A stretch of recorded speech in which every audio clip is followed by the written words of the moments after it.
एक हाथी पानी में नहा रहा था। उसने देखा एक छोटे से काले रंग के पांडा के पीछे एक भेड़िया लगा हुआ था। वो पांडा दौड़ते हुए पेड़ पर चढ़ गया। भेड़िया पेड़ पर तो नहीं चढ़ पाया, लेकिन नीचे पांडा का इंतजार करने लगा। नन्हा पांडा बेचारा डर के मारे एक डाली पर बैठा हुआ था। हाथी को नन्हा पांडा बहुत प्यारा सा लगा और उसे उसके ऊपर दया आ रही थी। इसके साथ साथ भेड़िए पर गुस्सा भी आ रहा था।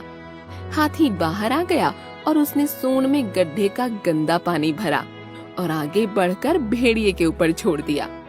भेड़िया वहाँ से भागा तो एक गड्ढे में गिर गया। उसके बाद वो वहाँ से भाग निकला। हाथी पेड़ के नीचे आ गया और नन्हे पांडा को आवाज देने लगा, अरे छोटे, नीचे चले आओ। अब तो भेड़िया चला गया है। तुम्हारा नाम क्या है और तुम यहाँ अकेले कैसे आ गए? मेरा नाम छोटू है। मेरे मम्मी पापा इस दुनिया में नहीं हैं। मैं दुनिया में अकेला ही रह गया हूँ। मैं पहाड़ी के उस पार रहता था।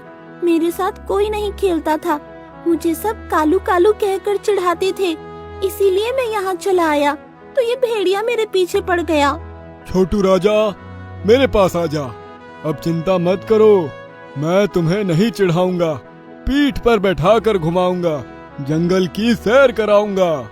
छोटू पांडा को हाथी राजा पसंद आ गए और वो उनका दोस्त बन गया। आसपास कुछ बंदरों से भी उसकी पहचान हो गई। एक बंदर का बच्चा दिव्यांग था। उसका नाम कुशल था। वो तेजी से भाग नहीं पाता था। उसे दूसरे बंदर के बच्चे चिढ़ाते थे और उससे भागने की होड़ लगाते थे। एक दिन बंदर का बच्चा कुशल खेल रहा था। तभी सब बंदर के बच्चे उसे दौड़ाने के लिए जिद करने लगे। सभी बच्चे और कुशल मिलकर दौड़ने लगे। दूसरे बच्चे आगे निकल गए, कुशल पीछे रह गया। जब छोटू ने यह दृश्य देखा तो वो भी दौड़ने लगा।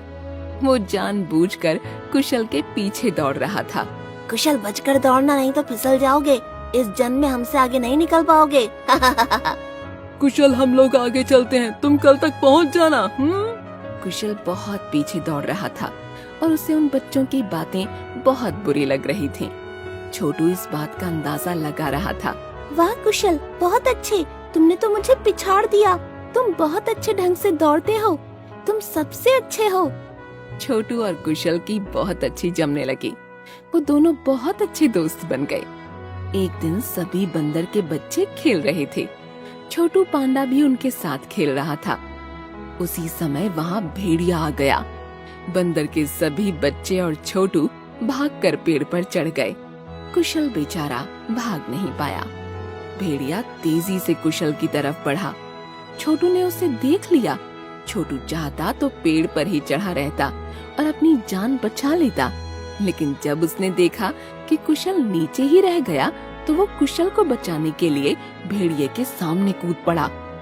भेड़िए ने फिर भी छोटू के बारे में न सोचते हुए कुशल को ही निशाना बनाना चाहा। तब छोटू ने भेड़िए की पूंछ पकड़कर खींच ली। कुशल भाग जाओ, कुशल भाग जाओ। भेड़िया छोटू की तरफ मुड़ गया और उस पर वार करने लगा। छोटू उससे जीत नहीं पाया, लेकिन उसने स्वयं को खतरे में डालकर कुशल को बचाया। कुशल पेड़ पर चढ़ गया, लेकिन छोटू के लिए रोने लगा। मेरा छोटू, छोटू ऊपर आ जाओ। भेड़िए से लड़ाई मत करो। छोटू और भेड़िए की लड़ाई में छोटू बहुत घायल हो गया था। उसका दोस्त हाथी वहाँ आ गया और उसने सूंड से भेड़िए को मार मार कर अत्यधिक घायल कर दिया। कुशल भी नीचे उतर आया था। मेरे प्यारे दोस्त छोटू, तुमने मुझे बचाने के लिए अपनी जान खतरे में डाल दी। मेरे दोस्त छोटू, तुम बहुत घायल हो गए हो। चलो, मैं तुम्हें अपनी पीठ पर बिठाकर भालू वैद्य के पास लेकर चलता हूँ। मेरे दोस्त, अब मुझे कहीं मत ले चलो। मैं तुम लोगों के साथ और समय बिताना चाहता था, लेकिन किस्मत को ये मंजूर नहीं था। तुम सब लोगों को गुड बाय कहना चाहता हूँ। अगले जन्म में फिर आप दोनों का साथ चाहूंगा। हाँ। इतना कहकर छोटू ने हमेशा के लिए आंखें मूंद लीं। हाथी और कुशल की आंखों से अश्रुधारा बह निकली। आज उन्होंने अपना सबसे प्यारा साथी खो दिया था। हमें किसी की कमजोरी का मजाक नहीं उड़ाना चाहिए।